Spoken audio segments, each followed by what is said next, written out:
Page 224. At long last our Lubyanka lunch arrived. Long before it got to us, we could hear the cheery clatter in the corridor, and then, as in a restaurant, they brought in a tray with 2 aluminum plates, not bowls, for each prisoner. One plate held a ladle full of soup, and the other a ladle full of the thinnest kind of thin gruel, with no fat in it. In his first excitement, a prisoner couldn't get anything down his throat. There were those who didn't touch their bread for several days, who didn't know where to put it, but gradually one's appetite returned, and then a chronically famished state ensued that became almost uncontrollable. Then, if one managed to get it under control, one's stomach shrank and adapted itself to inadequate food, at which point the meager Lubyanka fare became just right. One needed to have self-control to achieve this, and also needed to stop looking around to see who might be eating something extra. All those extremely dangerous prison conversations about food had to be outlawed, and one had to try to lift oneself as far as possible into higher spheres. As a Lubyanka, this was made easier by our being permitted 2 hours of rest after lunch. Something else that was astonishingly resort-like. We lay down, our backs to the peephole, set up open books for appearance's sake, and dozed off. Sleep was forbidden, strictly speaking, and the guards could see that the pages of the books hadn't been turned in a long time, but ordinarily they did not knock during this period.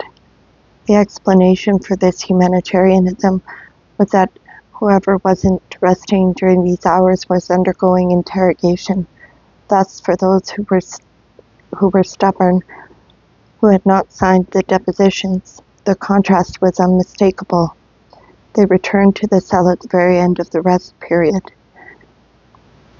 And sleep was the very best thing for hunger and anguish. One's organism cooled off, and the brain stopped recapitulating one's mistakes over and over again. Then they brought in dinner, another ladle of gruel. Life was setting all its gifts before you, and that you were not going to get anything to eat in the 5 or 6 hours before bedtime. But that was not so terrible. It was easy to get used to not eating in the evenings. That has long been known in military medicine, and in reserve regiments they don't have anything to eat in the evening.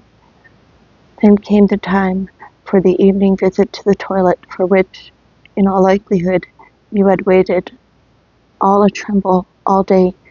How relieved, how eased, the whole world suddenly became. How the great questions all simplified themselves at the same instant. Did you feel it? Oh, the weightlessness, Lubyanka evenings, only weightless incidentally. Sorry. If you were not awaiting a night interrogation, a weightless body just sufficiently satisfied by soup so that the soul did not feel oppressed by it. What light, free thoughts. It was as if we had been lifted up to the heights of Sinai. And there the truth manifested itself to us from out of the fire. Was it not of this that Pushkin dreamed? I want to live, to think and suffer. And there we suffered, and we thought, and there was nothing else in our lives. How easy it turned out to be to attain that ideal. Some evenings I would get involved in arguments, withdrawing from a chess game with Susie or from a book. Again, I would have the sharpest quarrels with Yuri because the questions were all explosive ones. For example, the question of outcome of the war.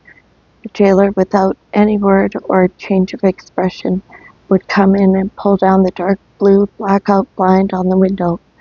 And then, out there on the other side of the blind,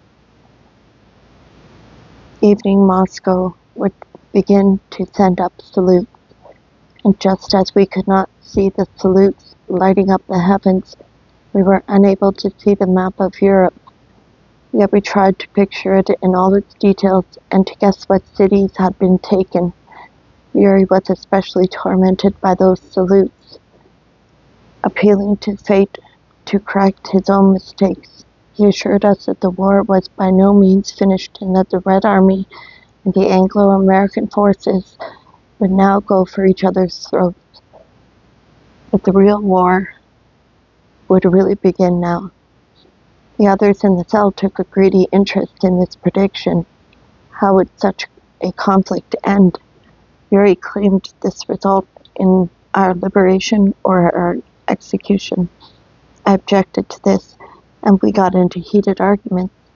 It was his contention that our army was worn down, bled white, poorly supplied, and, most importantly, that it would not fight with its usual determination against the Allies. I, however, insisted on the basis of the unit I had been familiar with, that the army would not so much worn down as experienced, that it had now become both strong and mean, and that in such an event it would crush the Allies even more thoroughly than it had the Germans. Never, cried Yuri in a half-whisper. And what about the Ardennes?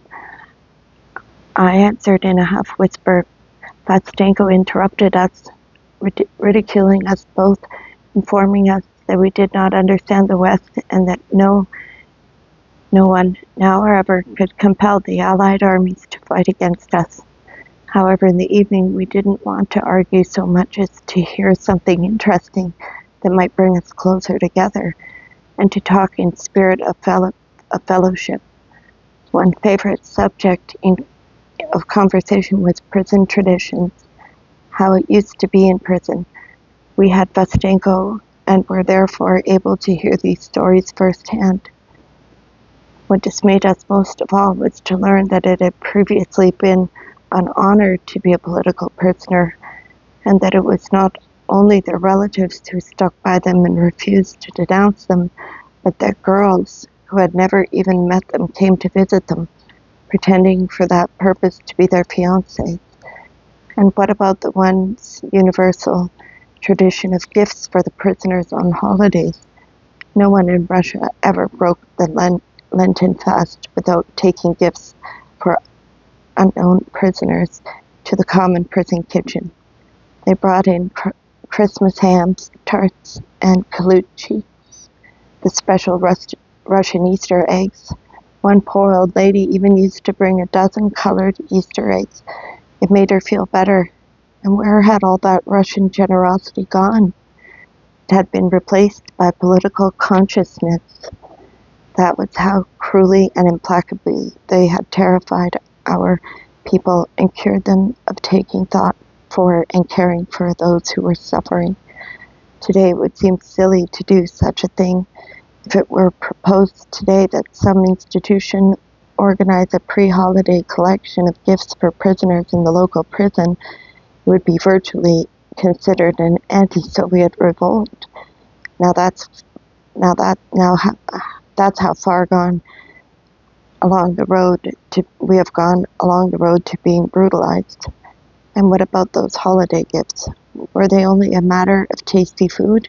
More importantly, those gifts gave the prisoners the warm feeling that the people in freedom were thinking about them and were concerned for them. Vastenko told us that even in the Soviet period, a political Red Cross had existed. We had found it difficult to imagine. It wasn't that we thought he was telling us an untruth. Somehow we just couldn't picture such a thing. He told us that Y.P. Peshkova had taken advantage of her personal immunity, had traveled abroad, collecting money there. You'd not collect much here, and then seen to it that foodstuffs were brought in Russia for political prisoners who had no relatives. We're all political prisoners. And he explained at this point that the KR, the so-called counter-revolutionaries, engineers, priests, for example, weren't included, but only members of the political parties. Well, why don't you say so right away? Yes, and then for the most part, the political Red Cross, except Ch.5, was itself liquidated and its staff imprisoned. It was also very pleasant on those evenings when one wasn't expecting interrogation to talk about getting out of prison. Yes, they said there had been astonishing instances when they did release someone. One day they took Stevie from our cell with his things, or perhaps to free him, but his interrogation would not have been completed so swiftly. 10 days later he returned. They had dragged him off to La Cordova. When he got there, he had evidently begun to sign things very quickly, so they brought him back. Now they should just release you, we would say to a fellow prisoner, since your case, after all, isn't very serious, as far as you say, then you must promise to go see my wife, and to show you've done it, tell her, let's say, to put 2 apples in my next parcel. But there aren't any apples anywhere right now, so tell her to put in 3 bagels. But then there mightn't be any bagels in Moscow either, so all right, it will just have to be 4 potatoes. That's how the discussion went. And then they actually did take N off with his things, and M got 4 potatoes in his next parcel. Truly astonishing. It was more than a coincidence. So they had really let him go, and in this case it was much more serious than mine. So maybe soon. However, what really happened was that M's wife brought 5 potatoes, but one of them got crushed in her bag, and N was in the hold of a ship en route to Kolyma.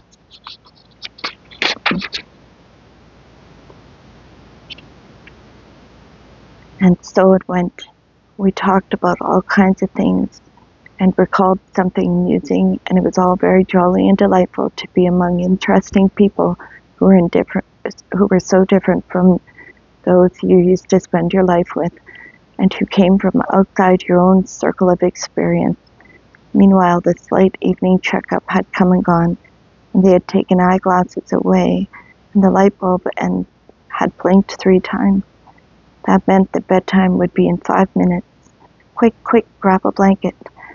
Just as you never knew at the front which hail of shells would begin to fall around you, here you didn't know which would be your fateful interrogation night, and we would lie down with one arm on top of the blanket and try to expel the whirlwind of thoughts from our heads.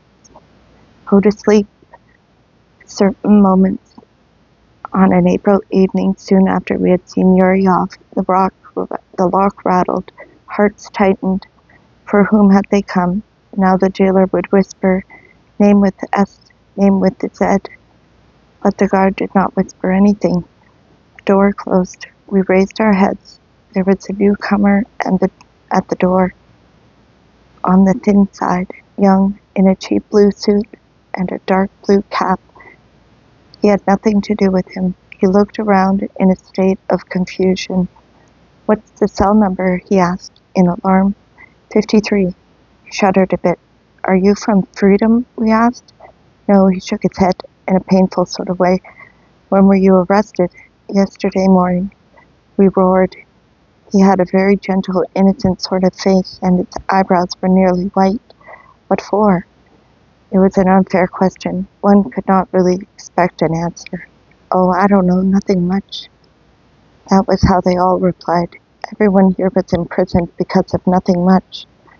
And to the newly arrested prisoner, his own case always seemed especially nothing much. But anyway, what was it? Well, you see, I wrote a proclamation to the Russian people. What? None of us had ever run into that sort of nothing much. Are they going to shoot me? His face grew longer. He kept pulling at the visor of the cap he had still not taken off. Well, probably not, we assured him. They don't shoot anyone nowadays. They give out tenors. and every time the clock strikes, "Are you a worker or a white-collar employee?" asked the Social Democrat, true to his class principles. "A worker." Vastenko reached out his hand to him and triumphantly proclaimed to me, You see, Alexander Isaievich, that's the mood of the working class."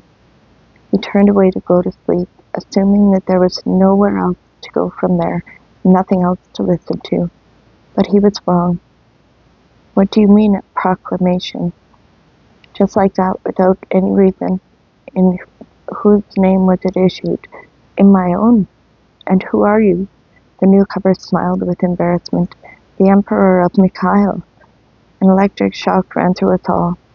Once again we raised ourselves on our cots and looked at him.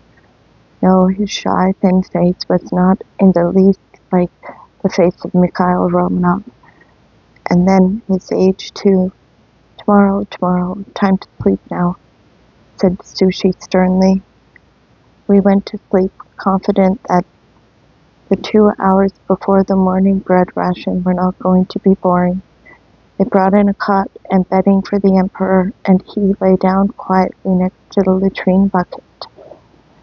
In 1916, a portly stranger, an elderly man with a light brown beard, entered the home of the Moscow locomotive engineer Belov and said to the engineer's pious wife, "Pelageya, you have a year-old son. Take good care of him for the Lord. The hour will come and I will come see you again." Then he left. Pelageya did not have the faintest idea who this man was, but he had spoken so clearly and authoritatively that her mother's heart accepted his word as law, and she cared for her child like the apple of her eye. Victor grew up to be quiet, obedient, and pious, and he often saw visions of angels and the Holy Virgin. But as he grew up, these visions became less frequent. The elderly man did not come again. Victor learned to be a chauffeur, and in 1936 he was taken into the army and sent off to Birobidzhan, where he was stationed in an auto transport company. He was not at all overly familiar or cheeky, and perhaps it was his quiet demeanor and modesty, so untypical of a chauffeur, which attracted the civilian girl employee. But the commander of his platoon was, after all, the same girl, and found himself out in the cold because of Victor. At this time, Marshal Blucher came into the area for maneuvers, and his personal chauffeur fell seriously ill.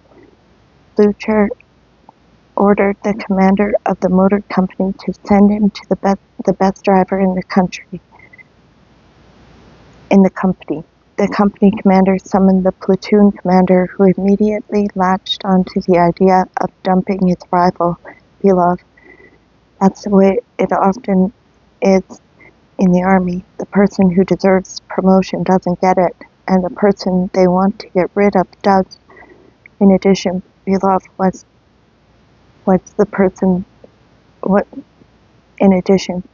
sober, a hard worker, and reliable.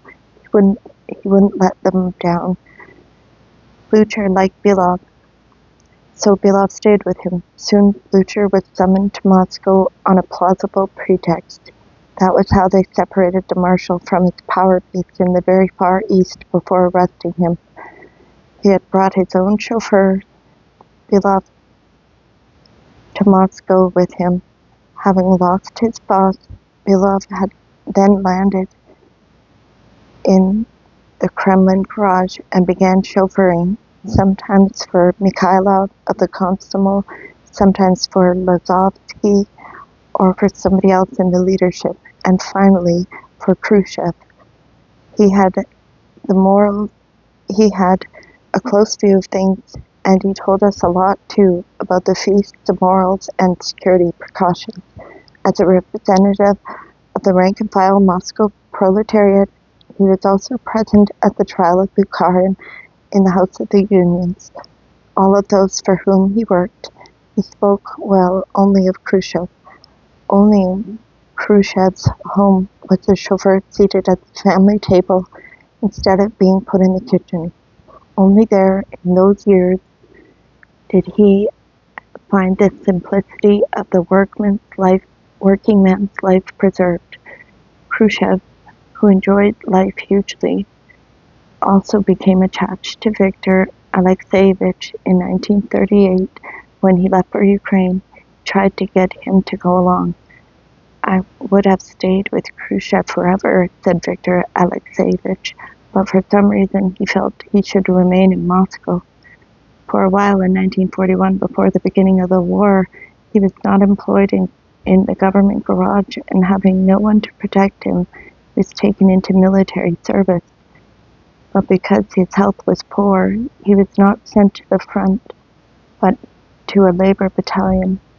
First they went on foot to Iine to dig trenches and to build roads there. After his secure and prosperous life of the previous few years, he found it painful to have his nose shoved in the dirt. He drank a full draught of grief and poverty there, and on every side he saw not only that people had not begun to live better before the war, but that they were deeply impoverished, just barely surviving himself, and released from the service because of an illness. He returned to Moscow and again managed to get himself a job as a chauffeur for Ch.5, and after that for Iine, People's Commissar of Petroleum. But Iine embezzled funds to the tune of 35 million and was quietly removed, and Belov was once again out of a job driving for the leaders. He became a chauffeur at an automobile depot, and in his spare time he used to moonlight with his ear on the road to Krasnoyarsk.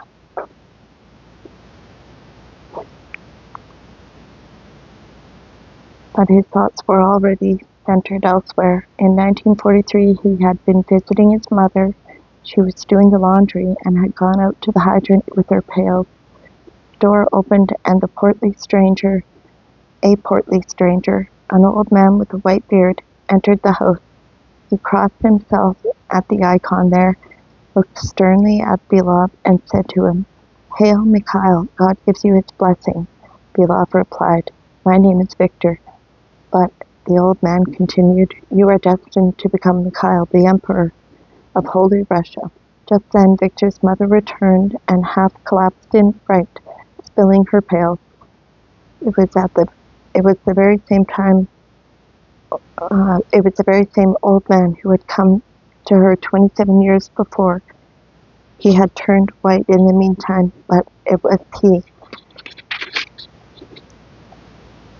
"God bless you, Pelageya. You have preserved your son," said the old man, and he took the future emperor aside, like a patriarch preparing to enthrone him, and announced to the astonished young man that in 1953 there would be a change in rule, and that he would become emperor of all of Russia. That is why the number of our cell 53 shocked him so. To this end, the old man told him he was to begin to gather his forces in 1948. The old man didn't instruct him as to how to gather his forces. He departed, and Viktor Alexeyevich didn't get around to asking. All the peace and simplicity of his life were lost to him now. Perhaps some other individual would have recoiled from the ambitious program, but Viktor, as it happened, had rubbed shoulders with the highest of the high. He had seen all those Mikhailovs, Ch.5, Sedins, and he had heard a lot from other chauffeurs too, and he had gotten it clear in his own mind that nothing in the least was required. In fact, just the reverse. Nothing in the least unusual was required, just the reverse. The newly anointed Tsar, quiet, conscientious, sensitive, like Fyodor Ivanovich, the last of the line of Rurik, felt on his brow the heavy pressure of the crown of Monamak. All around him there were the people's poverty and grief for which he had not until now borne any responsibility. And now this lay upon his shoulders, and he was to blame for the fact that this misery still existed. It seemed strange to him to wait until 1948, and therefore it was the very autumn of 1943. He wrote his first proclamation to the Russian people and read it to 4 of his fellow workers in the garage of the People's Commissariat of Petroleum. We had surrendered Viktor Alexeyevich from early morning. We had surrounded him from early morning, and he had meekly told us all this. We had still not fathomed his childish truthfulness. We were absorbed in his unusual story, and it was our fault. We forgot to warn him about the stoolie. In fact, we never even thought for 1 minute that there was anything in the naive and simple story he told us that the interrogator didn't already know. The instant the story ended, Kramarenko began demanding to be taken either to the chief of the prison for tobacco or else to the doctor. At any rate, they summoned him as quickly, and as soon as he got there, he put finger on those 4 workers in the garage of the People's Commissariat of Petroleum, whose existence no one would ever have expected. Next day, returning from his interrogation, Belov was astonished that the interrogator knew about him, and that's when it hit us. Those workers had heard the proclamation and proved it all, and no one had turned in the emperor, but he himself felt that it was too early, and he burned it. A year passed. Viktor Alexeyevich was working as a mechanic in the garage of the automobile depot. In the fall of 1944, he again wrote a proclamation and gave it to 10 people to read, chauffeurs and lathe operators. All of them approved it, and no one turned him in. It was a surprising thing indeed that not one person in that group of 10 had turned him in that period of ubiquitous stool pigeons. Kostenko had not been mistaken in his deductions about the mood of the working class. True, in this case, the emperor had used some innocent tricks.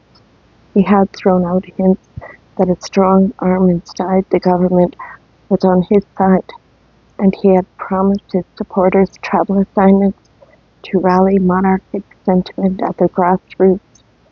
Months went by. The emperor entrusted his secret to 2 girls at the garage, but this time there was no misfire. These girls turned out to be ideologically sound, and Viktor Alexeyevich's heart sank. He had a premonition of disaster. On the Sunday after the Annunciation, he went to the market, carrying the proclamation with him. One of his sympathizers among the old workers saw him there and said, "Victor, you ought to burn that piece of paper for the time being. How about it?" And Victor felt clearly that he had written it too soon and that he should burn it. "I'll burn it right now, you're right." And he started home to burn it. But right there in the market, 2 pleasant young men called out to him, "Viktor Alexeyevich, come along with us." And they took him to Lubyanka in a private car. When they got him there, they had been in such a hurry and were so excited that they didn't even search him in the usual way. And there was a moment when the emperor almost destroyed his proclamation in the toilet, but he decided it would be the worse for him that they would keep him after anyway to find out where it was, and they straightaway took him in an elevator up to the general as a colonel, and the general with his own hands grabbed the proclamation from Victor's pocket. However, it only took one interrogation for the big Lubyanka to quiet down again, and it turned out not to be so dangerous. 10 arrests in the garage of the auto depot and 4 in the garage of the People's Commissariat of Petroleum. The interrogation was turned over to a lieutenant colonel who had a good laugh as he went through the proclamation. You write here, Your Majesty, in the first spring I will instruct my Minister of Agriculture to dissolve the collective farm. But how are you going to divide up the tools and livestock? You haven't got it worked out yet. And then you also write, I'm going to increase the housing construction and house each person next to the place he works. And I'm going to raise all the workers' wages. And where are you going to find all the money, Your Majesty? You are going to abolish the state loans. And then, too, I'm going to wipe the Kremlin from the face of the earth. But where are you going to put your own government? What about the building of the big Lubyanka? Would you like to take a tour of inspection to look it over? Many of the younger interrogators also stopped by to make fun of the Emperor of all Russia. They saw nothing except comedy in all this. And it was not always easy for us in the cell to keep a straight face. We hope you aren't going to forget us in here, in cell number 53, said CB, winking at the rest of us. Everyone laughed at him. Viktor Alexeyevich, with his white eyebrows and innocent simplicity, and his calloused hands, would treat us when he received boiled potatoes from his unfortunate mother, Pelageya, without ever dividing them into yours and mine. Come on, comrades, eat up, eat up. He used to smile shyly. He understood perfectly well how contemporary and funny all this was, to be the Emperor of all Russia. But what could he do if God's choice had fallen on him? They soon removed him from our cell. Just before May 1st, they took down the blackout shade on the window. The war was perceptibly coming to an end. That evening it was quieter than ever before in the Lubyanka. It was, I remember, almost like the second day of Easter, since May Day and Easter came one after the other that year. All the interrogators were out in Moscow celebrating. No one was taken to interrogation. In the silence we could hear someone across the corridor protesting. They took him from the cell and into a box. By listening, we could detect the location of all the doors. They left the door open on the box, and they kept beating him for a long time. In the suspended silence, every blow on his soft and choking mouth could be heard. On May 2nd, a 30-gun salute roared out. That meant a European capital. Only 2 had not yet been captured, Prague and Berlin. We tried not to guess which was. On the 9th day of May, they brought us our dinner at the same time as our lunch. It was done at the Lubyanka only on May 1st and November 7th. And that was how we guessed that the war had ended. That evening they shot off a 30-gun salute when we knew that there were no more capitals to be captured. And later that same evening, one more salute roared out, 40 guns. I seem to remember, and that was the end of all the ends. Above the muzzle of our window, from all the other cells of the Lubyanka, and from all the windows of all the Moscow prisons, we 2 former prisoners of war and former frontline soldiers watched the Moscow heavens patterned with fireworks and crisscrossed by the beams of searchlights. Boris Gamrov, a young anti-tank man already demobilized because of wounds, with an incurable wound on his lung, having been arrested with a group of students, was in prison that evening in an overcrowded Blue Turkey cell where half the inmates were former POWs and frontline soldiers. He had given his last salute of the war in a terse 8-stanza poem in the most ordinary language. How they were already lying down on their board bunks, covered with their overcoats. How they were awakened by the noise. How they raised their heads, squinted up at the muzzle. Oh, it's just a salute, and then lay down again, and once again covered themselves with their coats, with those same overcoats which had been in the clay of the trenches and the ashes of bonfires, and been torn to tatters by German shell fragments. That victory was not for us, and that spring was not for us either.